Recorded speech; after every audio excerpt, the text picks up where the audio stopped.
Alright, it's time for that review of Marvel's Cloak and Dagger, which premiered last night. And I caught it, and I was looking forward to this because these are two characters that I really like in comics. When I was young, I think I was introduced to them in Spider-Man. I think it was a Spider-Man comic they showed up in around the Maximum Carnage, saga when that was going on. I think that's when I first noticed them. It might not be when I first noticed them, but it's when I started paying attention to them and I started finding some of their comics, old comics, and reading them and everything. It's a real down-to-earth, gritty type of comic. Like, there would be some great characters that would fit in any time. They live in the inner city and stuff like that. But like I said, it's a real gritty comic. But what really drew me to it is, I'm big on love and romance. I am. Was the fact that they're an interracial couple. I love interracial couples. Whether it's African-American, Caucasian, white. Native American, Hispanic, Japanese, African, Trinidadian, Canadian, whatever. I don't care. You know what I mean? I mean, there's different races up in Canada. But the thing is, I love interracial couples, and I smile every time I see them. I can't help it. I do. It's just that unity. You know what I mean? But other than that, I like them because it was a love story. And I love how his darkness needs to be fed light, and she can constantly feed him. And then they came up in the same way. They got their powers from the same way. Now, it was some experiment with these, experimental drugs that gave them their powers in the comics. It's a little different from the television version, especially how it happened. But that's cool. You got to understand, when you have an adaptation of something, you're going to get some different. They give different and new because this is a different medium. They want to do things a little different, no matter how faithful they stay to its roots. But the show, I enjoyed it. I enjoyed it a lot. I think it was a solid first 2 episodes. It's a 2-hour premiere. And like I said, I enjoyed it a lot. To be honest with you, the thing is, they were separated for most of both of these episodes. They were only around each other for a short period of time. And I was like, goodness Lord, they're going to make you wait. Yes, they are. Because once the show gets rolling, they're always going to be around each other. Unless it's something where they're separated or they're doing different quests or somebody's keeping them apart from each other. But they're always going to be around each other. They're going to end up together. We know this. And it's funny because the actress, what's her name? Let me find out her name real quick. Oh yeah, Olivia Holt. She's playing Dagger, and Aubrey Joseph. Aubrey, there's a lot of guys named Aubrey. I never knew that. I've only met the females that were named Aubrey.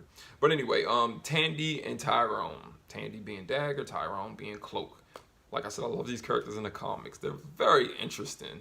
Whether they're in their own comic or somebody else's, they're very interesting. But when they met, you could see a little of the chemistry that they probably saw when they cast these two young actors in these roles. Because when I saw the trailers and the promotional material, I thought the dude who's playing Tyrone, Aubrey, I was like, oh man, he seems like he's a little weak in his performance. You know what I mean? It seems very generic.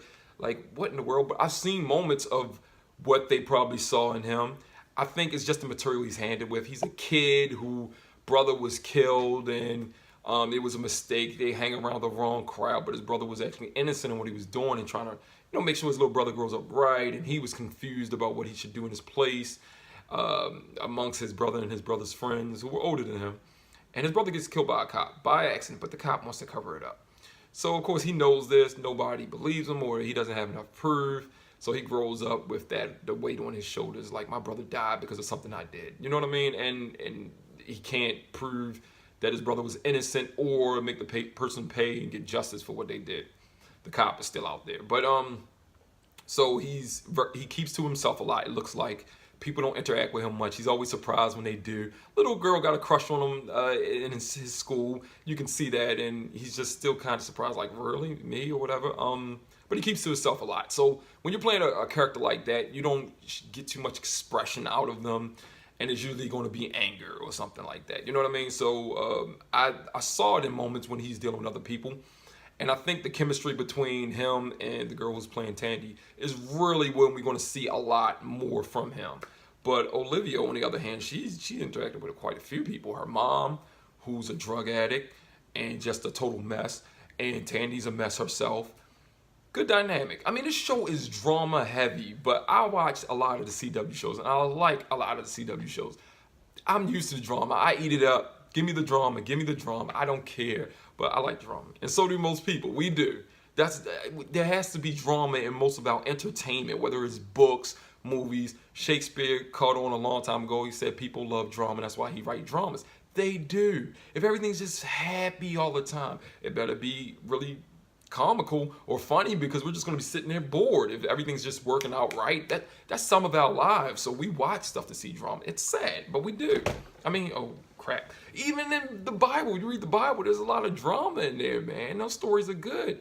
You know, it's life lessons or whatever, but let me not get into that right now. But the show overall, I think both episodes were solid. Like I said, Olivia Holt, she had a lot more to interact with in this.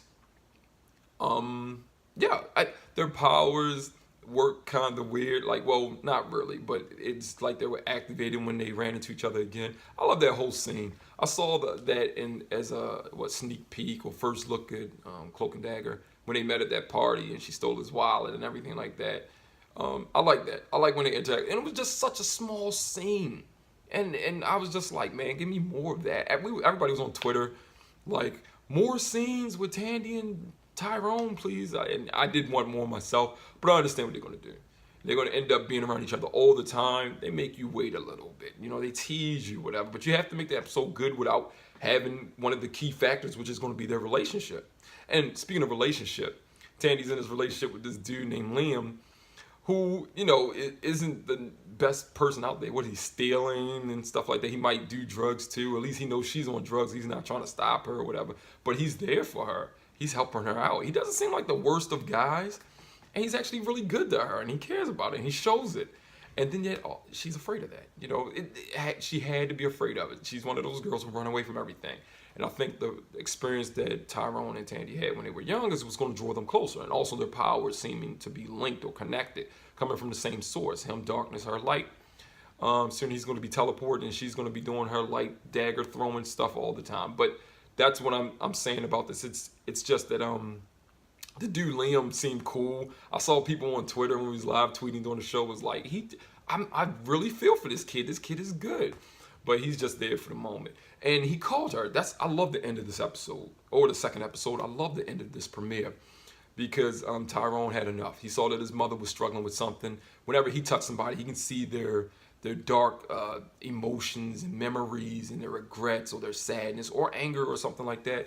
And whenever Tandy touches somebody and her powers activate, she can see what brought them happiness or what they're currently thinking about that makes them happy, and she can feel that. So it's very interesting. I wonder if he's going to be able to feed off of her light and feel positive emotions, and is the darkness in him going to be too much if they're interacting with each other? You know, we got to wait and see. But like I said, I love the end of this premiere. He went to go find the cop. He kept getting teleported to the cop. Obviously, there's something on his mind. And it's like his powers is taking him right to the source of what's bothering him. And that's pretty cool. It's like it takes him right there. And then it takes him back home when he wants to get safe. Except when those dudes was beating him up in the locker room. He covered himself up and tried to escape. And he removed that tarp again. And it's just like, oh, crap, I'm right here. And they beat the hell out of him. But that was cool because he went to go find this guy. And to shoot him. I don't know where he got that gun from, but he chasing the guy down. The guy is about to, and he pulls the trigger. He's gone.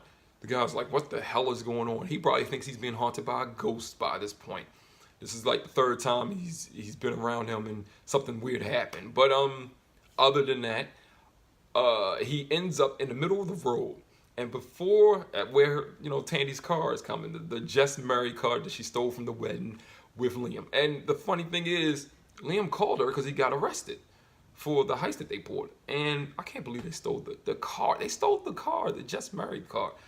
Somebody's going to track that thing down. But anyway, he called her like, look, I put all my money into your new life. I need your help. Can you at least bail me out of something? I got caught. And she turns the music up and she just keeps driving. She's kind of like, forget that. I think that's going to play later. He's either going to be pissed or really hurt. Who knows how it's going to play off. Liam might not be the nice guy we know. He might have some anger issues, man. But anyway, yeah, so Tyrone ends up in front of her, and he's still pulling the trigger from when he wanted to kill the cop. And the bullet goes through her window. And her powers activate and kind of blind her, but she already went off the road. And we saw that at the beginning of the second episode. The Just Married car was crashed. The little cage with all the, you know, gift cards or money envelopes and stuff that was at the wedding was on the ground, and we don't know why that happened or how it happened. So I'm wondering if Tyrone's still going to be there or he's going to teleport away, and then he sees her and they get rid. Can't wait to see the next episode. I can't wait till the series get rolling. It was a solid premiere. They gave us 2 hours. That was enough. Anytime you do 2 hours, I mean, you should have enough to get people hooked in. If you can't get people hooked in, then, or at least interested about the show to see where it go, then it's hard with television. It's hard sometimes. Sometimes the show has to get moving. It's been like that with me for a couple of shows, but I enjoyed it. Looking forward to it. I'm gonna be watching every week. I'm going to be doing reviews of each episode. It's on Freeform. If you don't have Freeform, there's ways to get it. You can get YouTube TV. I know that it comes with about 60 channels or something like that, but it's on Freeform. Freeform got a lot of shows that look interesting, man. And they do a lot on there that I didn't. I mean, it's not a regular network television show. It's on cable and stuff like that. And so you know, it's got some mature themes in a lot of the shows that I see that's coming out on Freeform. But I gotta check these shows out. But anyway, I like this. I'm big fans of Cloak and Dagger, so I'm definitely gonna watch the whole entire season, no matter how it turns out. And I hope it's good, and I hope it lasts. I can see the skill in these two young actresses and actors, so I can't wait to see how the show develops and the chemistry between them two. But I'm here for it. So like I said, I'm gonna be doing weekly reviews of it whenever it comes on. I was thinking about reacting to them, doing reactions. I'm considering that. I'm not big on doing the reactions because sometimes I got company and it's a bunch of people talking and there's kids around sometimes too. But we'll see. We'll see what it do. Anyway, I enjoyed it. Let me know what you guys thought about it in the comments. Let's talk about the series. What you're feeling, what you're hoping to see. See you next time.